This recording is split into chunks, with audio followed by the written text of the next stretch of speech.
to another episode of Going All In, Get the Edge You Need to Succeed. I'm Dr. Erin McKinley, and today we have another awesome spotlight session with Janice Goldschmidt from the Consumer Support Services Incorporated Dietetic Intern Program based in Gaithersburg, Maryland. All right, welcome, Janice. Welcome to the podcast. To get us started, can you give us a little bit of an introduction to you, your journey to RD, and how you've come to this program? Hey, everybody. It's nice to be here. Well, I have spent my entire adult career working with people with autism. And I come to nutrition through cooking, which is actually unusual in dietetics, although there's a small group of people who come in as culinary. I have a son with autism, and like all individuals with autism, he was down to 3 foods. And I had got some very good advice at a critical moment. They said, let him eat the 3 foods, but make him cook them. And, you know, chicken nuggets and fries aren't nearly as appealing when you're not going through the drive-through line. When you have to make them, they're a lot of work. And I saw a transformation when I imposed this rule. And it was so profound that I kind of followed it. This is a long time ago. And it led me into nutrition and into working with other people with autism and developing cooking skills and a cooking program. So that's how I came in. So I came in honest into the field of disabilities and nutrition. And I've been there ever since, and I expect I will remain here because I found my spot.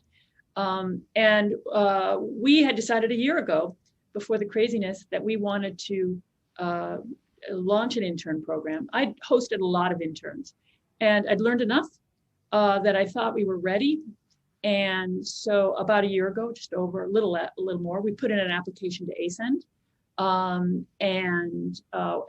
We heard back less than a month ago, but along the way, of course, the world changed, and we had the opportunity to host a lot of interns.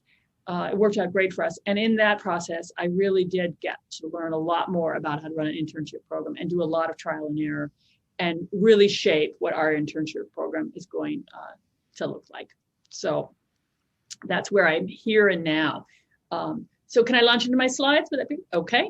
So we call it the Community Support Services Dietetic Intern Program, which we're going to abbreviate a lot, I'm sure, as CSDIP, DIP.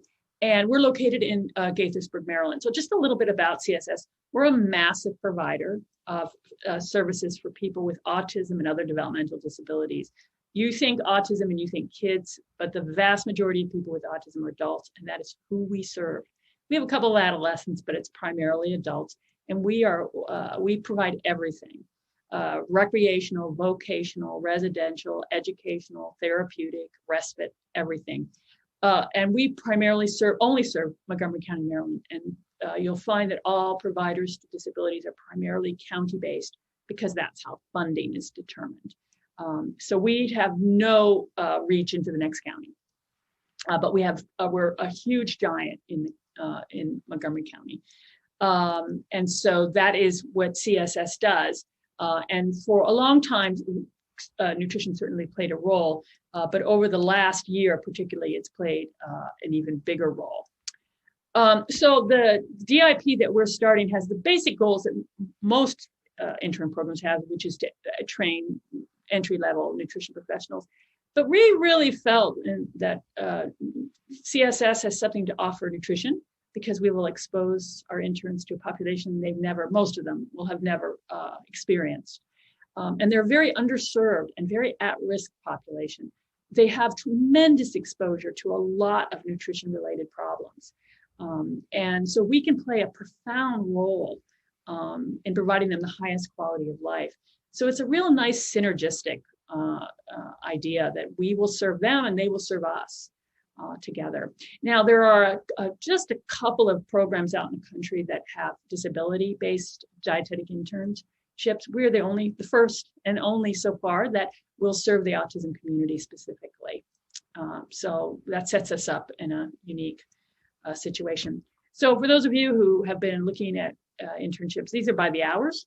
And if you haven't really looked at hours a lot, the real message here is this is a heavily community-based program and food service. I would say they're combined. They really are when you hear about our programming. And my interns, I have some interns I'm precepting right now who can talk about how they really do combine those things nicely. There is clinical, and we are providing some, just a few what I call micro rotations, 2-week offsite rotations at WIC to give you some exposure to women and infants and children, and to long-term care, so that you have that clinical exposure as well.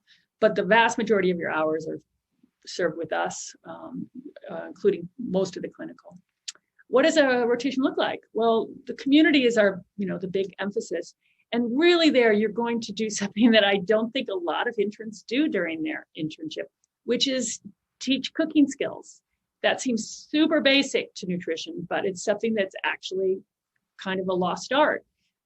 We have a lot of cooking related classes and programming based on the active engagement program curriculum, which was founded at CSS and which we use. So we offer some online nutrition education classes, and these are for people with cognitive impairment. My interns all design the curriculum, the programming for these, and it has to be designed for their level, and of course, highly visual. We have an electronic newsletter for our clients with cognitive disabilities, and my interns always serve as the editors-in-chief. They design all the content for it. We have all sorts of cooking classes for the clients that is based on our curriculum, and then we have the Maryland WIC micro rotation. So that's basically your community rotation. In food service, we have a commercial restaurant, and it was designed, we set it up to provide jobs to our people and training and vocational. Well, we had made a decision before COVID that I made the case that I would like to turn the restaurant away from the salads and sandwiches we were doing and go towards meal kits based on our cooking curriculum. We could promote the feeding of our population in our 55 houses, but we could also promote cooking skills, which is really an essential skill as an activity of daily living and as a health-related skill too. And so when COVID hit, we couldn't feed our houses, we couldn't get groceries, but we had a commercial restaurant that had used restaurant supply, a completely different source of food. So overnight, we turned into a meal kit restaurant. And now we are a meal kit restaurant, and that has been totally driven by interns. So interns design those meal kits, they do the feasibility, they do the design of the materials that go with it. Remember, these are people who can't read. So it's a pictorial cueing system, which you'll see in a little bit. They design all those meal kits, and they're responsible for the follow-up, the focus groups, everything, the nutritional analysis, the food safety, sustainability, everything. So the meal kits is the backbone of the food service rotation and service in the restaurant, but they're supported on the community side. And so that's why I say that the food service and the community are really combined and built around those cooking skills. And the food service part is built into that. In our clinical rotation, we do have a clinical RD, and we have a handful of clients who actually get funding for nutrition-related problems. And so that's the classic nutrition care process, and our interns will work with her, and you'll get that sort of classic exposure. We're putting you in a micro rotation with HCSG. That is a long-term care facility that will have you, so you'll get some exposure there to another population. And then we are launching an obesity clinic, and I'm a very active researcher.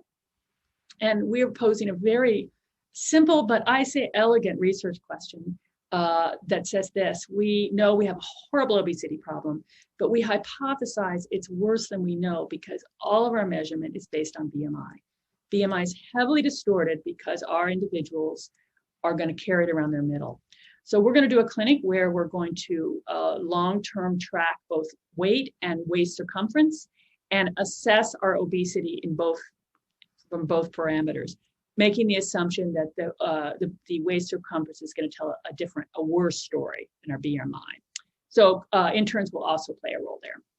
We've set up a 80-hour elective rotation, and this is for interns who come in with their own background interest. I know a lot of sports nutritionists, a lot of people interested in wellness, eating disorders, and you're allowed to do a rotation offsite. You just have to have the paperwork done. But you do not have to. You can do your elective rotation at CSS, and we'll set you up. I'm a very active researcher, and if you're interested in research, I would love to work with you on that. We can give you a wellness elective or a physical education elective or whatever interests you. Healthcare quality is another one because that's a big buzzword right now. And we have a huge healthcare quality department. That's another way you could get your elective rotation. So that's what the rotations are going to look like at CSS. And I want to stop here and pause just a minute to explain that the cooking skills are built on a very specific curriculum. We use active engagement. It was published by the AAIDD. And it's the basis of all of our nutrition education and all of our cooking programs. And you will learn it inside out and you will learn to teach it. It has tremendous applicability to other populations. But I don't use it with others.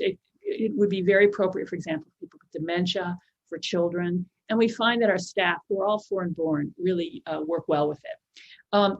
The essence of active engagement is that it really turns the traditional cooking program for people with disabilities on its head. I mean, every program in the country has a cooking curriculum, and it goes like this. One person puts in the flour, and one person puts in the salt, and one person stirs, and that's all well and good, and it's very entertaining, but it has nothing to do with learning to cook, because we don't learn to cook by watching. It's an experiential skill. You have to be in the mix. So in active engagement, everyone does their own project or works in front of themselves. For example, in some projects, you might have 2 different pans where people are going at it. And the real thing is the active engagement says it has to be experiential and has to be a design for them. And one of the big things, this is an example, this is our meal kits for last week. These are all meal kits of the client that are designed for the clients who have cognitive impairment, and most of them can't read text-based instruction. So these are the meal kits, and these were all designed by interns, and all the follow-up was done by interns. And then the sheet supper we teach it in a class on all Thursday and Friday afternoons. So that's our menu from last week. Here's a peek at what the recipe system looks like. If there's one thing that holds people with autism and other cognitive impairments back, it's the text-based recipe. So often that's what holds them back from participating in cooking. So the picture queuing system is the essence of teaching them to cook, because it's set up so they don't have to be able to read to work their way through it. And it's designed for once they familiarize themselves with the system and have done that recipe a couple of times, they actually can independently work their way through it. And this is all taught in the program, but I just wanted you to be aware that what cooking skills, what teaching cooking classes really is about. When you're talking with people with autism, it's a very sort of set curriculum. Okay, I want to say a word about the crazy world we live in, and one is that we had remote internships all year. I had close to 30, I think, this year of interns seeking hours, and while we were waiting, going through the application process, I used that as a trial run for our internship program, and remote was fantastic. And I am prepared to work remote during the coming year if that is the way the world ends up. And that will be just fine. However, we wrote our application to ASEN under the understanding it would be in person. Who knew, right? So I'm also prepared to have an in-person program if that's the way it goes. And the third option, of course, is just some sort of hybrid. And we can make that work as well. We want to protect our interns' health. But to be quite honest, the real concern is our clients. They die at 3 times the rate of the general population from COVID. We have kept them not only safe, but segregated. And until we all feel that it's a safe environment, we will have to, we're being very leery. And I don't think anybody knows what the world is going to look like in September at this point. So, but I did want to comment on that. We have been accepted. We are not eligible to accept people until the second round of this match. But starting on April 8th, I can approach students who have not been matched. We're looking to fill 6 full-time slots and 2 part-time slots for our program. And I can't tell you whether that will be remote or in person. I don't know. But that is the actual numbers. And so since we've launched, we have put up our internship program website. You can go to it. It has all of our materials up, including the intern handbook is already up. And that will walk you through more details regarding the nature of the program and the calendar and what the requirements are in terms of successfully completing the program, et cetera, et cetera. So I'm going to refer you to that if you want more questions, if you have more questions about the specifics, I think, of the different rotations. So we're kind of on hold until April 8th when the first round of the match is done. And I think you are too. Most of the students listening are waiting to find out their destiny, and so are we. So before we go to questions, I want to say that this last year we have hosted, I've hosted as a preceptor, a lot of interns. And our plan is to accept more interns in the coming year. We're not going to have a full class. We don't anticipate in our first year. So I am open if you are in a distance program and you need a remote internship. I'm available, particularly for food service and for community nutrition supervised practice hours, as well as elective hours. We can make that work as well. If you're interested in our program and would like to add it into where you end up, please reach out to me. I would be happy to talk with you. And on that note, I'd like to introduce you to two interns who have been working with me from other dietetic intern programs, and I've been hosting them. The first is Adrienne Waters, who's from the University of Houston internship program. You want to say something, Adrienne? Hi, yeah, I'm Adrienne Waters, and I've been with Janice since January. I've gone through my community nutrition rotation, and I'm currently on my elective rotation, and I'll be finishing off with my food service management rotation next month. And compared to your other rotations, what's different about CSS? Well, I enjoy working with the clients that have ASD and IDD. I was unfamiliar with that community until I got involved with Janice and I read the active engagement manual, and it really outlined very well how I could teach cooking skills to those individuals. And the program has also opened my eyes towards the chronic health issues and the research involved with the community support service as well. Janice does a lot of work in all of the domains within the dietetic internship. So my experiences are all kind of interrelated as I'm going through each individual rotation. And do you think, Adrienne, have you done any in-person hours, or has your entire internship been online? It's all been remote. Yeah. So do you feel like, do you find it lesser to be online? Because I find it very powerful. I find it very powerful as well. Honestly, this experience has exceeded my expectation. I feel like I've won the lottery with having Janice as my preceptor. How sweet. Oh, thank you, Adrienne. And then we have Katie Costco, who's from the Maryland WIC intern program. So Katie, why don't you tell them a little bit about yourself? Hi, my name's Katie. I'm a dietetic intern. I've been with Janice for the past 5 months, since November.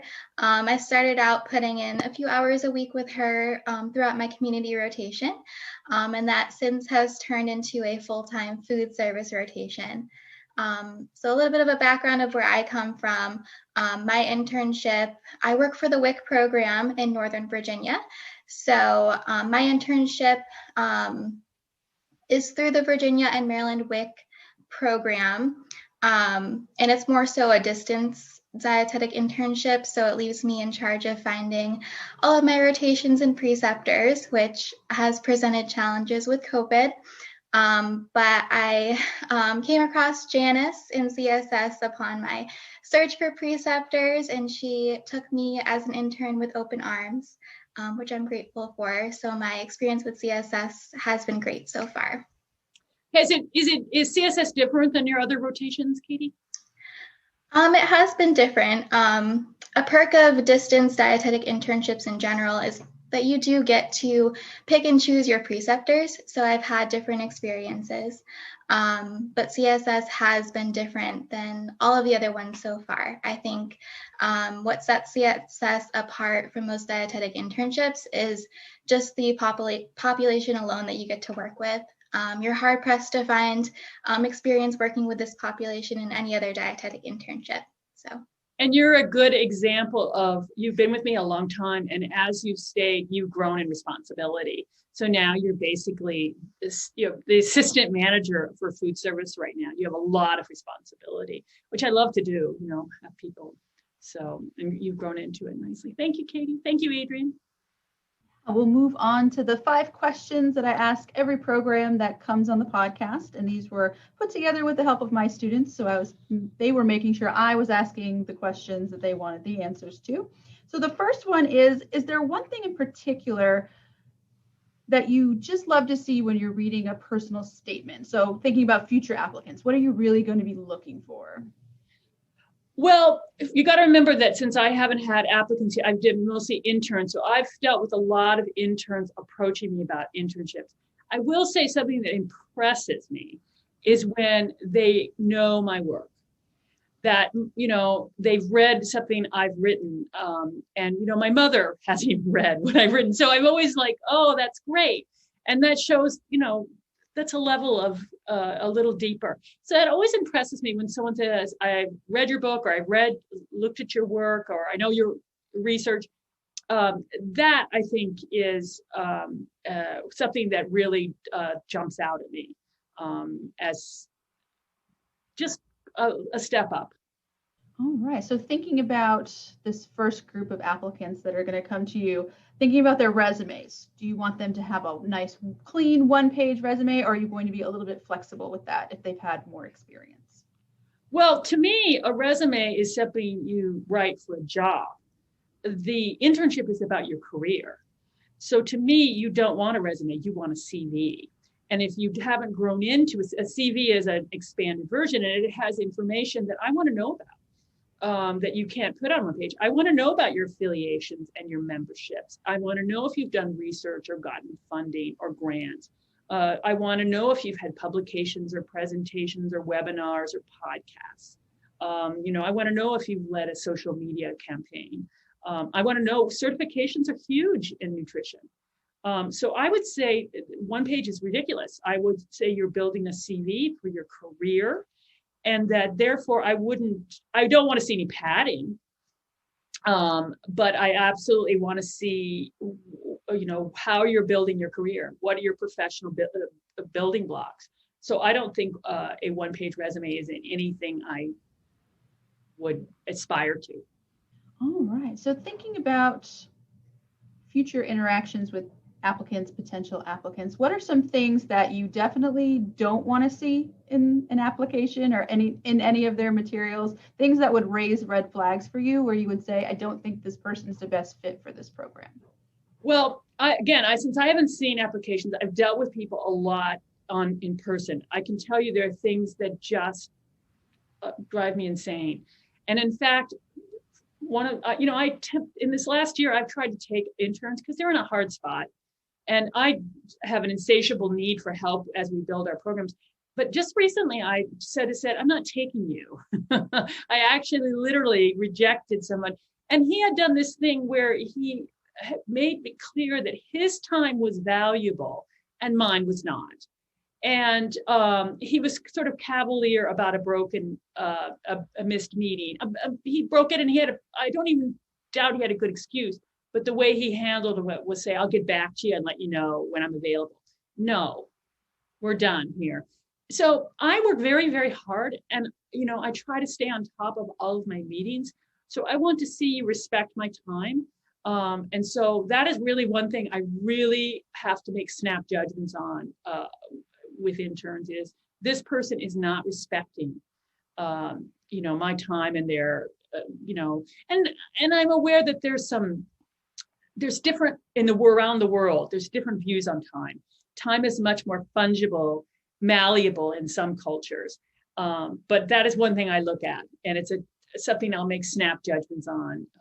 The intern who's late to everything, the intern who, doesn't keep track of appointments and things like that. I think that's the biggest thing that I'm judging on. This may change in a year. We can talk in a year, Erin, about after I've had my first round of applicants. All right. Well, this next question, I have a feeling I know what you're going to say. But What do you feel really separates your program from all other programs?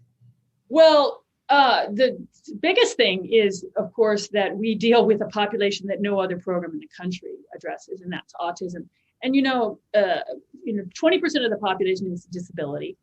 5% have a developmental disability, and people with ID are about 1 to 3%. And that is not a small group. And it's far larger than other, cohorts where nutrition is focused, for instance, eating disorders. So this is a very underserved population. So I think that is the number one thing. And obviously that is what every intern has to understand when they're looking at our program. That's who you'll be working with, and that's what you'll come away with. So that's the number one thing, how we're different, for sure. All right. Well, my last question of the 5 is a 2-part question. The first part is, what would be the 3 best adjectives, descriptors, or phrases that you feel best describes your program overall? Well, I think the first one is innovative, and not necessarily as an intern program yet. I hope to be an innovative intern program, but you have to understand how different our cooking curriculum is from every other cooking curriculum. We really do run the best cooking program in the country for people with cognitive impairment. So it's very innovative, and I think it has applicability to other groups. Therefore, that innovation can guide, interns. I think the other thing I would have to say, and some people will groan at this word, but it's a highly regulated population, so there's a huge administrative burden. And a lot of people will just groan at that word, but for some people it makes their heart go flutter. Some people love to check boxes, and it's just a part of the population we work with. It's highly, highly regulated. So there's a huge administrative burden that interns have to learn as well. But the third word, I think, is it's going to be very individualized. Both Katie and Adrian are doing work that are geared to their special skill sets and the things they enjoy, and rise in responsibility. They have more and more authority. And I have Katie training interns now directly. So it's very individualized as well. I'm not going to come and put you in cookie cutter slots and make you do the same thing as everyone else. When I see your skill sets and where you're doing well, I will go towards that and give you projects that follow your interests if you're interested, okay? Because not all interns are. All right. So the second part of the question, very similar. 3 adjectives, descriptors, or phrases to describe your ideal applicant. Well, I think one thing I admire is honesty.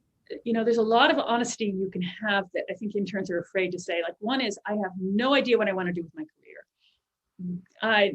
That's totally fine. You want to just go out and try lots of things and get exposure. So it's perfectly okay to say you don't have the slightest idea where you want to get to.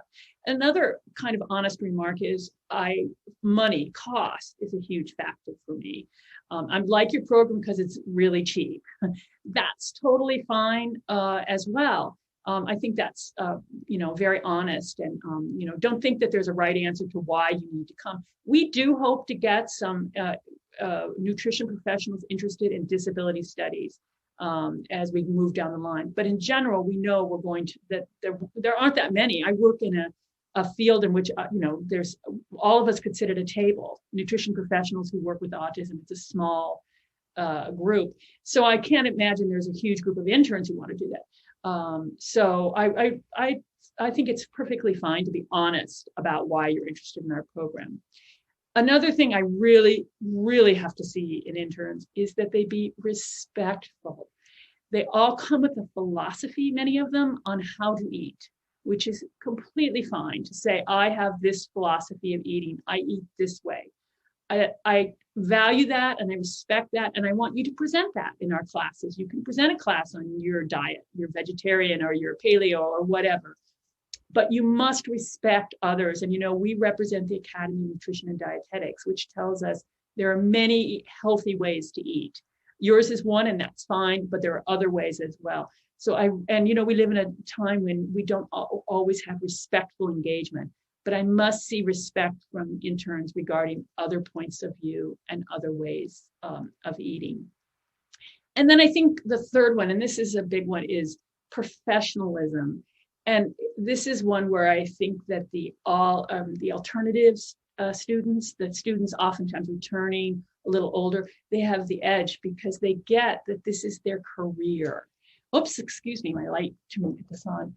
And, don't get me wrong, I have many people coming straight out of college, 22, 23, who get it.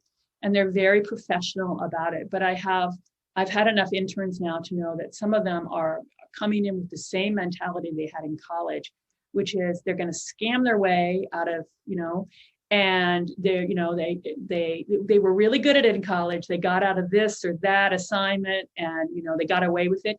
And you get away with it because no one has the energy to chase you down. But people see, and in an internship, they'll hide from you. They want to do the least amount of work. This isn't college. This is your career. You can do the least amount of work and get by, but it's not serving you well. And understanding that the internship is launching your professional life, I think is really, really crucial.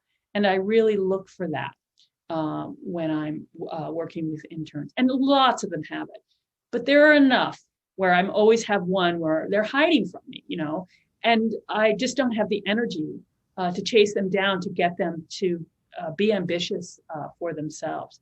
So I'd say it's honesty, respectfulness, and professionalism. All right, perfect. Well, I just have some other questions that came up while you were giving your presentation that I just want to make sure that we answered for our viewers. So thinking about this first group that you're going to be recruiting, what are you going to be expecting, or what is your minimum GPA that you're going to be allowing as far as applicants go? Well, one of my favorite interns of all time, she is so beloved. She just came back for a visit not so long ago, and she had a very mediocre GPA. She wasn't in my program, but I precepted her. Super mediocre grades. Took 3 times to pass the RD exam. She's an RD now. But if you told me all this and said this is what's ahead of her, I still would take her. She was a phenomenal intern. So I'm not fixated on grades so much. If you have discipline, you can overcome the challenges in passing the RD exam.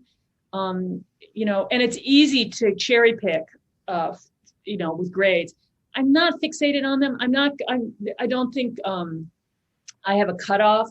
I'm going to look at everybody honestly. And if I see poor grades, and I want to see some tremendous discipline in your life, that you have the ability to achieve things with time management and things like that. So I wouldn't say I have a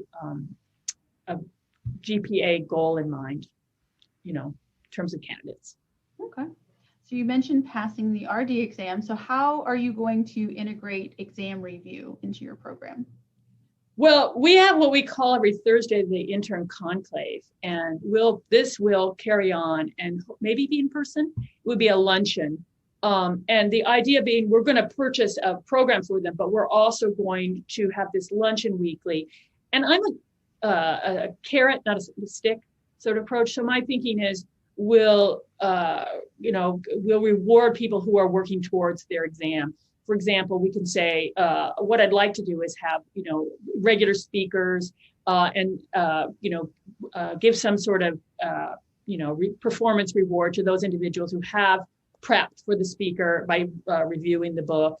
I just like to have a community-based event weekly where we follow people and ask them about the exam. I think if we continually are approaching them about getting ready for the exam and starting the process, I think that will go a long way towards inspiring them to, because that's really what you just have to get started. Oh, right. So you mentioned the option that you have available for full-time versus part-time. How does that look between the two as far as like a weekly schedule and then completion time between the two? Well, the full-time is 8 to 9 months, depending on holidays and things like that. And you have, I think, a whole year to complete. The part-time we designed so that if you wanted to work, and we thought we could give you could, I think we're going to go down to as low as 20 hours, but something around the 20. So you'd work 3 days and have off 2. You could work Tuesday, Thursday, Saturday, and then go to the internship. And it would take you a full year to complete the program. And that was the thinking, is that it would also give us some more coverage in those summer months when our full-time interns depart. Give us, the transition between the different classes and things like that, and make available.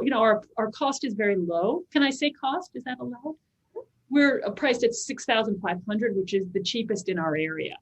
And if you were working and paid, the cost of the program, that would be much more, financially possible for people with this, part-time job or something.